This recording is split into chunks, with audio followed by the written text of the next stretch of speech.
Welcome to It's All Geek to Me, a podcast where two friends experience popular nerdy franchises for the first time. My name is Leah, and this season, my co-host Kelli will be watching my favorite films, The Lord of the Rings, for the very first time, and I'm the expert. Let's dive in.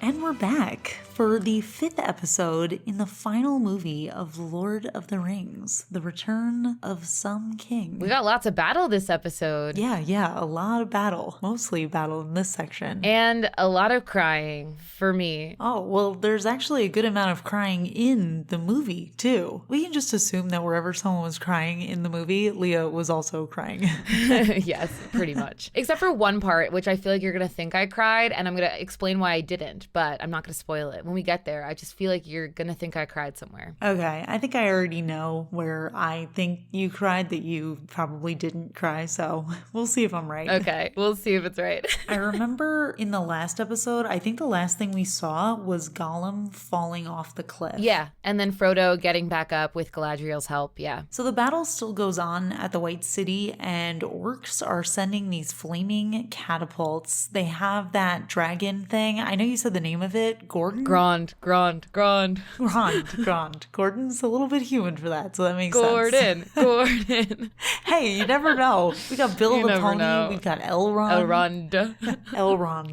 So the dragon thing is knocking down the gate. Meanwhile, Pippin is running up to the castle, and Denethor is taking Faramir's body. And I wrote, is he dead? Because I thought I saw him stirring a little bit. He was definitely stirring, yeah. Yeah, so he wants to burn himself and his son, which is a little ominous and crazy. Which again, back to Theoden, comparing these two rulers. Theoden has no hope. Theoden, like this entire trilogy, has been like, no, we're gonna die, but he's meeting it head on, and he wants to die with honor. Denethor wants to die with no honor. He doesn't care. He only cares about himself. By burning himself and his son, who is still alive. Yeah, he's just refusing. Like, I think he had like a little bit of a break from reality at this point. I think so too. Yeah, I agree. And Gandalf is leading the soldiers meanwhile because there's nobody else to do that right now. Gandalf has to take this leadership role, which I think he's very good at, so that's fine. But back to Frodo, he's making his way towards Mordor and the spider comes back. It's right above him. Ugh, disgusting. We actually have dead silence during this moment, so we don't hear anything. There's no background music or anything. Oh, and fun fact about that, I want to say the number might be off, but I think in total of all three movies, the total number of minutes where there's no music playing is 17 minutes. So it's scored the whole time. So in moments when there's no music, it's almost as powerful and thought out as the time when there is music. Yeah, I think it's been very notable moments that I have noticed that there's silence. The other one that I remember standing out was after Gandalf died in the first movie. You did mention that. I remember that silence being so heavy. And now we have this silence of anticipation, really, of like, what's going to happen here? And it's kind of terrifying. And then the spider stabs Frodo with its little butt spike. Which is clearly poisonous because Frodo immediately starts frothing at the mouth. Yeah. That look he has in his eyes is just gross. Very off-putting. And then it starts wrapping him up like a crazy little spider mummy. And then Sam comes to rescue him as predicted, although it didn't go as predicted, that's for sure. But he's got the sword, he's got the water. They have a really interesting back and forth. At first, Sam is losing, but then he stabs it, I think in one of its eyes, and then he kind of starts to gain momentum, but then it grabs him, it throws his sword, he can't reach the sword, they're going back and forth, and then he stabs it in the middle and then scares it back into its little cavern with his water. The light of Erendil. Yeah, the water light. And also the sword that Sam has is Frodo's sword, so he did recover it. Yes, so I wasn't 100% sure until the next part where it starts starts lighting up, but before that happens, he goes to the Frodo mummy and he rips it open enough to see Frodo's face. And Frodo looks very dead, which I knew there's no chance that Frodo's gonna die in this moment. But I was thinking that it would be kind of wild if he did actually die in this moment, like after all of that. And then he just dies here. That would actually be a wild story. Like, I think that would be so interesting, but most movies would not do that. That would be a wild twist, yeah. Actually, maybe I'm wrong then, because this is the moment that I thought that you thought I would be crying, but I'm not, because like there are no stakes for me here because I know what happens. No, but Sam is certainly crying. Sam is definitely crying. Yeah, and he's saying, don't go where I can't follow. And I wrote that down. Give him the water. Why isn't he giving him the star water? I don't know if that's water in there. It might just be light. I think it's light. You keep saying water. I'm not correcting you. It's sloshing around. It looks like water. Well, it could burn him. It's from a star. Oh, yeah, I guess that makes sense. Maybe it's like oil or something. This isn't like Avatar. Yeah, I'm just thinking like this magic water is going to save him. Yeah, exactly. So then the sword glows, and that's basically my confirmation that it is in fact Frodo's sword, which is in fact Bilbo's sword because it glows when orcs are nearby. So they're coming, and Sam hides without Frodo, which I both understand and don't understand. One, I guess because he assumes Frodo is dead, but also... Ooh, I just don't love that he did that, but he obviously regrets it almost immediately because the orc confirms that Frodo is alive. Yeah. He got stabbed with the spider's poison, but he's going to be awake in a few hours, and one of the orcs is like, yeah, but he'll be wishing he was dead. And we also got her name, the spider, which is Shelob or something like that. Shelob, I think. Yeah, I wasn't sure if I even wanted to write it down because I didn't think we'd see her again. No, we won't, but you know. Oh, okay. In death. Here lies Shelob, spider of the cave. Is she actually dead? I feel like she just kind of crawled away. That's actually a great question. She's definitely injured enough that she's not going to come back. But now they're dealing with orcs, which is arguably worse. That he's got to now rescue him from the orcs. Yeah, so I think that's actually the last time we see them in this section, correct? Yeah. So everything else is pretty much back to the battle, but there is so much going on in this battle. So we see Pippin, he follows the steward, and he tries to take apart the pyre, and he's like, he's not dead,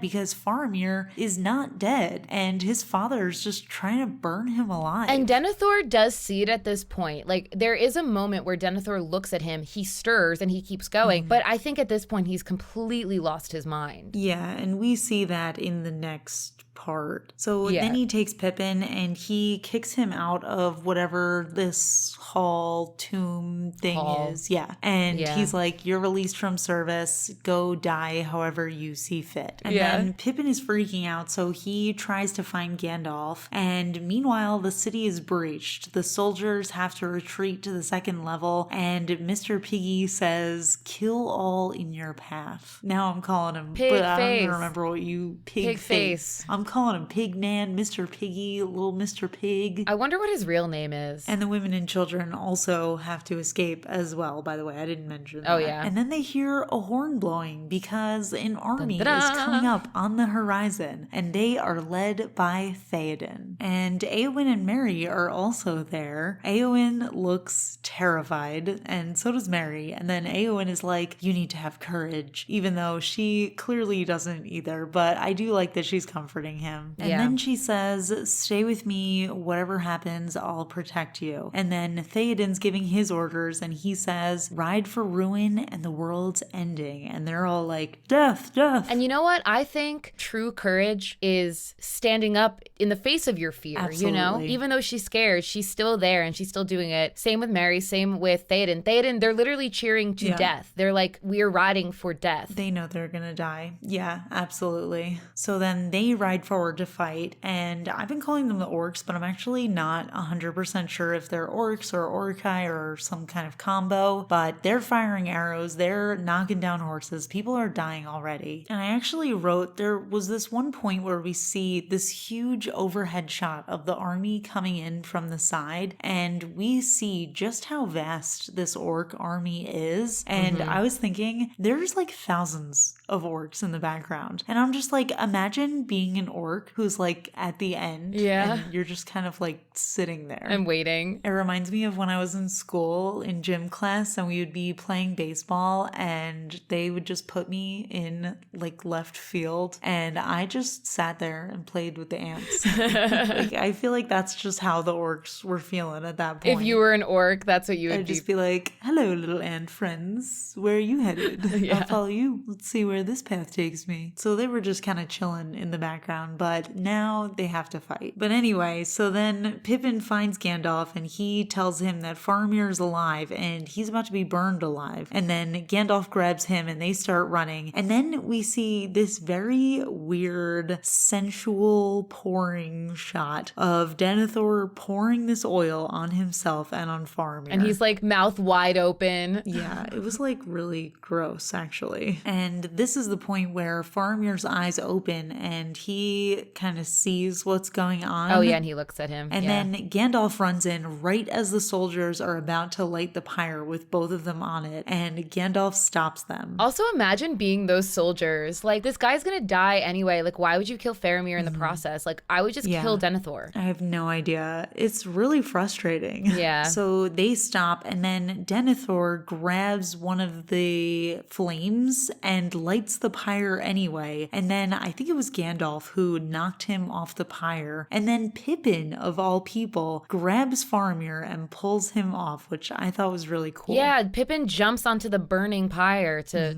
push him off, which was awesome. And then Gandalf actually pushes Denethor back onto the pyre, which I thought was crazy that he made that decision to do. And then Denethor starts burning, and then he gets up and runs off. And as he's running, Gandalf is like, and so passes Denethor, son of whatever his father's name is. I love that moment too, because it's almost so rude in a way for Gandalf to say that when he does, because he's not dead yet. But obviously he's going to die because he's burning and running. And then we see him like run. Oof, but him saying like, here passes Denethor, it's like Gandalf made this decision to kill this person. And I say rude, but I don't think it was rude in this particular context because Denethor sucks. He didn't get his redemption moment. He did obviously like come to and notice Faramir. I don't think it was enough to redeem him as a character. I still think he sucks. And I can probably guarantee with 100% certainty, we do not have anyone named Denethor listening to our podcast.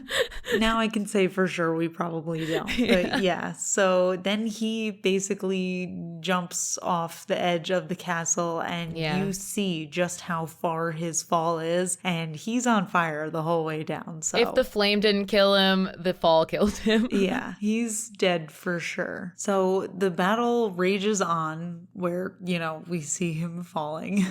And Éomer says to drive the soldiers to the river. And then Theoden sees something coming and I wrote, oh my gosh, the Oliphants have arrived. The Oliphants! I was so excited because when I mentioned it in the last episode, I forgot that Oliphants are bad guys. And I was like, yes, the Oliphants are coming to save us. They're not going to save us. I was wrong. They were not coming to save us. Yeah. I can't believe that I thought that they were good guys. I don't remember why I could have ever even thought that, but yeah. So these Oliphants just start obliterating the soldiers. I mean, these elephants are Excuse massive. me, did you say elephant? They're just, Oliphants. These Oliphants are massive. They're just like beyond elephant size. They're like mammoths, I would say, minus all the, because I think mammoths are hairy, so yeah. I put them size-wise in the mammoth category. They're still a little hairy, but they're not on the same level. I would say they're hairy, but not furry. There's a difference. Yeah, furry. Furry is what I meant, yeah. Yeah, like the feet of the hobbits are hairy, not furry. Moving on. So anyway, like I was saying, the Oliphants are pretty massive. And there's this one guy on what I assume is the leader Oliphant, and he is just making the wildest faces. That actually pulled me out of the movie for a little bit because I was just thinking like they just had him up there for 10 minutes and they were like, all right, make another face. And he was like, blah.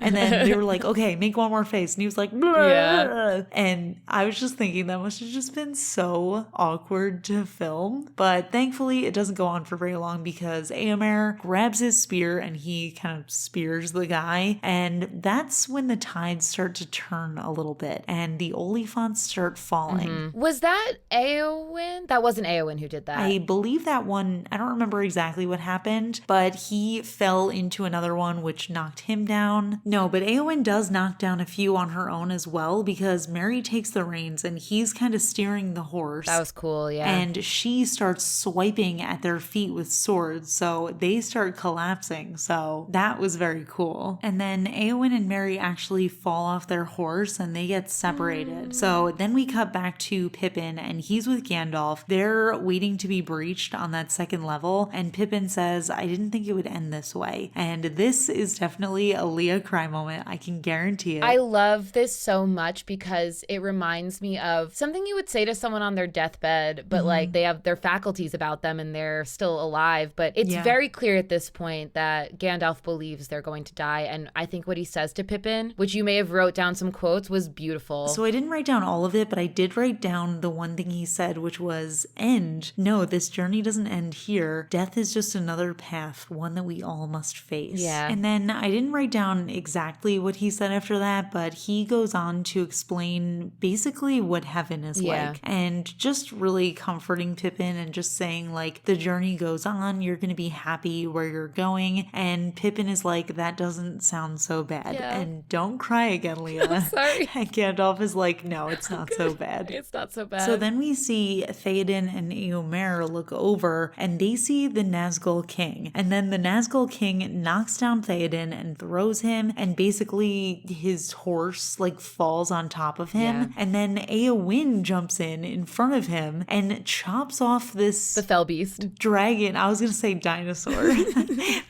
the fell beast, the Hellhawk, chops off his head, not even in one clean swipe. She's hacking away at it. And I'm just like, how is this guy letting this happen? But, you know, she's going off. I think it only took like 3 or 4 swipes. I don't think it took that many. That was a queen attitude right there. I was just like, yes, Éowyn, you are amazing. killing it right now. Literally, you are killing it. Literally. So now she has to face the Nazgul, and he starts swinging around. I don't know what the weapon is called, but it's got a bunch of spikes on it. I'm not sure either. Yeah, I know. And then he starts waving it around. She's dodging really artfully. She's doing a great job dodging. But then eventually he does break her shield. And then we lose sight of her for a second because along the shore, we see ships arriving. And one of the orc soldiers was like, oh, you pirates, you're late as usual. And then the pirates don't come out of the ship. It's Aragorn. And the ghost army is with him. So there's actually a huge deleted scene here. I imagined. Because I thought it was so wild that we missed him taking over those ships. Yeah, so it's another scene where I'm kind of like 2 reasons I think it got cut. One, it goes on for too long. So the last time that we saw Aragorn, he was talking to the ghost army and he was trying to get their answer. What say you? What say you? In the deleted scenes, they actually say no. And they have to get out of the tunnel. They have to get out of this underground, under the mountain. And they get outside. I don't remember what changes their mind, but they do end up changing their mind. They get out. They just do. They're just like, we'll go with I don't remember what happens, but they definitely do fight a little while and they're like trying to get out and something, there's like an avalanche of something, maybe skulls. I truly don't remember. Did you just make that up then? There might be an avalanche. There might be an avalanche. I'm seeing it in my head, but I might be wrong because I honestly hate this scene. I really don't like this scene, especially for the next part because it's so corny. So they get out to the shore, they see all the pirate ships, and Aragorn says something like, we're seizing control of this ship. And it's just him, Legolas, and Gimli. So the guy is like, oh yeah? You and what army? And then he says, this army.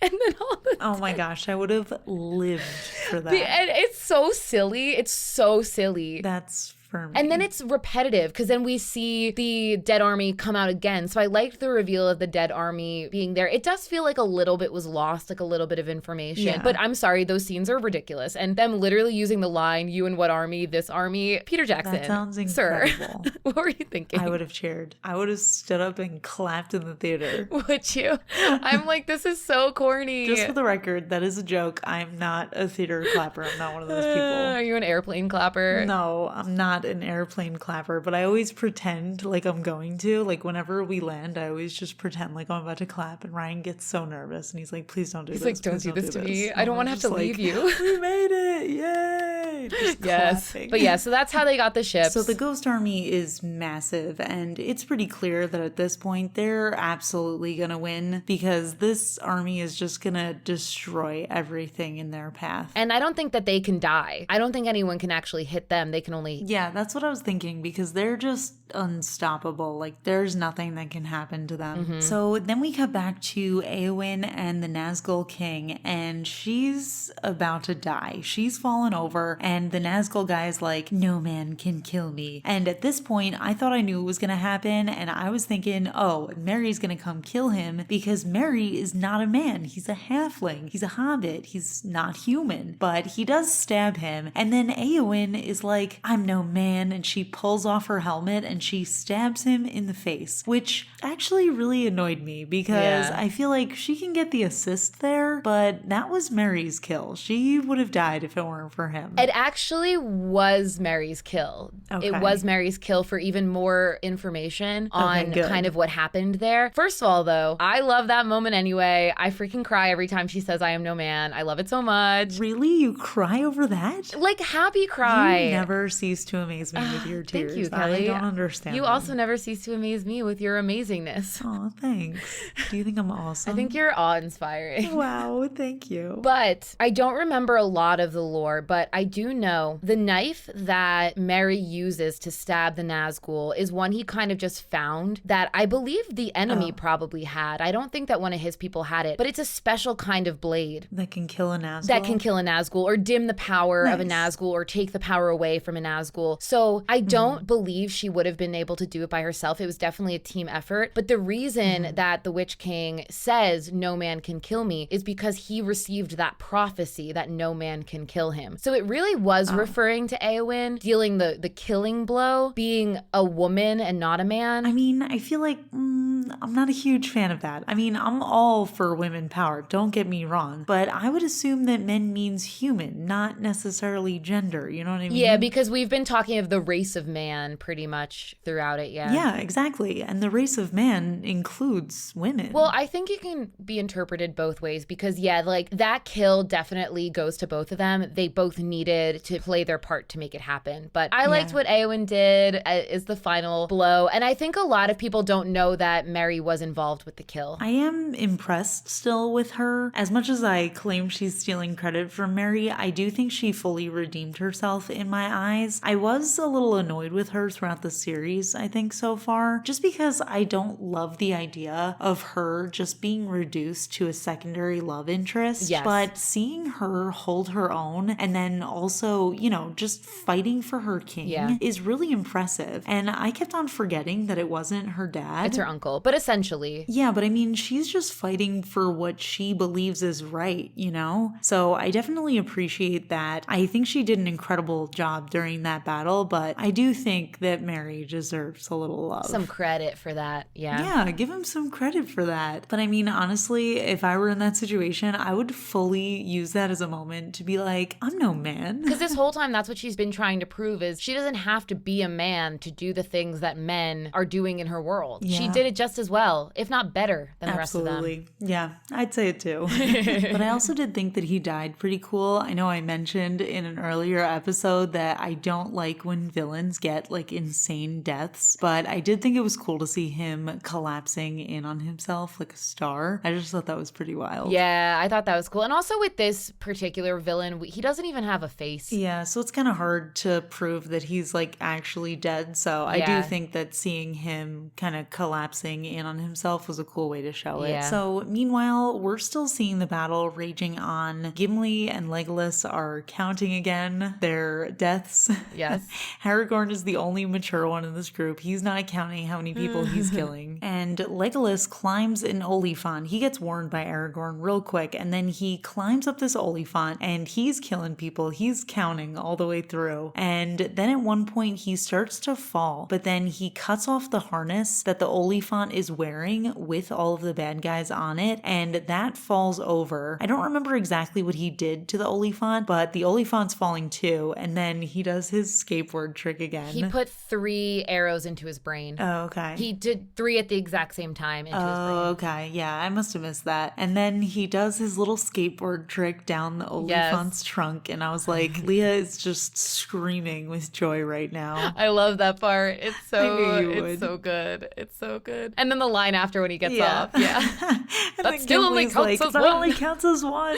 Yeah, that was a great moment. That was pretty good. Gimli's very good for the comedic relief. Yeah. And then we see the ghosts swarming the castle, and at that point, I think the tension is really lightened there. Like, we know there's no shot that the bad guys are gonna survive this. Yeah. So Éowyn goes to Theoden, and he's dying, and he's like, I recognize you. You're Éowyn. And I was like, it was cute, but I was also like, what's going on here? Is he losing his memory? The last time that we saw the two of them together, when she's all depressed over Aragorn, and she says, what other duties would you have me do, my lord? And he says, I just want to see you smile again. And she is over his body with like this big smile. Yeah. She knows he's going to die, but she's smiling because it's going to be the last thing that he sees. And so for him, I think he's saying like, there you are. Like, I haven't seen this in a while, but there you are. Yeah, exactly. Yeah. Oh, I missed that. Now I feel bad. I cried here, by the way, also. Well, obviously, we all knew that. You didn't have to tell us. And then she says, I'm going to save you. And he says, you already did. And he tells her that she has to let him go. And he talks about how he's going to see his dad when he dies, which did give me a little bit of a chill, but I haven't cried yet. And then he finally does die, and she just cries over his body. He says something too like, now when I enter the halls of my fathers, I can do so and not be ashamed, or something like that. He really redeemed himself a lot in this movie, I think. He had a couple of moments where I was a little frustrated with him, but overall, I think he did a really great job here. And I think for the most part, like all the bad choices he made, he thought he was doing right by his people, or he was being just completely overwhelmed with his fear. That was really all it was. And in the end, he did redeem himself. Yeah. Meanwhile, we see Gandalf. He's walking through the ruins, like all the dead bodies, with Pippin. We see Aragorn and Gimli, and the King of the Dead is asking Aragorn to release him because he said, we fulfilled our end of the deal, so you have to release us. And Gimli's like, maybe we shouldn't because they're pretty handy. But Aragorn is a man of his word, so he releases them, and then they have like this sigh of relief and just kind of fade away, which I thought was pretty cool. And then Pippin sees Merry, which I was really impressed that he was able to pick him out. But Merry is thankfully still alive, but he's in rough shape. He looks and bad. Merry's like, are you gonna leave me? And Pippin's like, no, I'm gonna take care of you. Leah, don't cry, please. Yeah, I cried here. I'm sorry. I won't cry now. But how can you separate the tears between the Éowyn cry and the Merry and Pippin cry? Well, I wasn't like sobbing the whole time, you know. Yes, you were. But I feel the emotion more when he says that. When he says, "Are you going to leave me?" And Merry says, "I knew you'd find me." Do you think they could be in love? Maybe they're in love. I was actually wondering myself that. I don't know when this was filmed, but I feel like there's definitely some controversy about having queer romance, especially in bigger films. Oh, for sure. Yeah, this was over 20 years ago. I've been watching a lot of video essays recently about queer coding and just about seeing characters in older films and how they kind of subtly implied that those characters were together. And a lot of times it's just like two best friends who are inseparable and maybe they kind of like each other a little bit. So I was actually wondering to myself if this was a little bit of queer coding and maybe that they are a little bit in love with each other. I would say between the two of them, and then also between Sam and Frodo for sure. Really? You think so with Sam and Frodo? I mean, as a kid, I used to say that all the time, that the two of them were in love with each other, yeah. Or at least Sam was in love with Frodo. Wow, I am actually curious what our audience thinks of that, if you guys picked up on any hints of that, or if you just thought it was like I always assumed, well, not always, because I actually thought in the beginning that there was potentially going to be romance, but I did assume, ever since I really got into these films with you, that they had kind of like a familial bond with each other. Yeah, that's true as well, because they're definitely like best friends as well. But no, between those characters and then also Pippin and Merry, I always felt like... Oh, and also, isn't Sam in love with a girl back home? Sam is in love with Rosie. Yeah. Yeah, that's true. He's our bi-king then, I guess. No, but I definitely Or get our the Pan vibe. Prince. Our Pan Prince. Yeah. No, but I definitely get the vibe between Merry and Pippin. I think there's something going on there probably. Yeah. So I will just dream about that. But we are coming into the last hour of the film. I think we have 2 more episodes left, though. Again, I have this moment of feeling like after this battle, what more could possibly happen that takes an hour? Because to me, I'm thinking all that's left is Frodo dropping the ring. But now that I think about it, actually, he's kind of half dead right now. So I guess they have to save him from the orcs. And then he has to be the one to put the ring into the volcano, right? Yeah. Woo, this is a got a whole wild hour ride. left. Yeah. So 2 more episodes. Stay tuned. Stay tuned.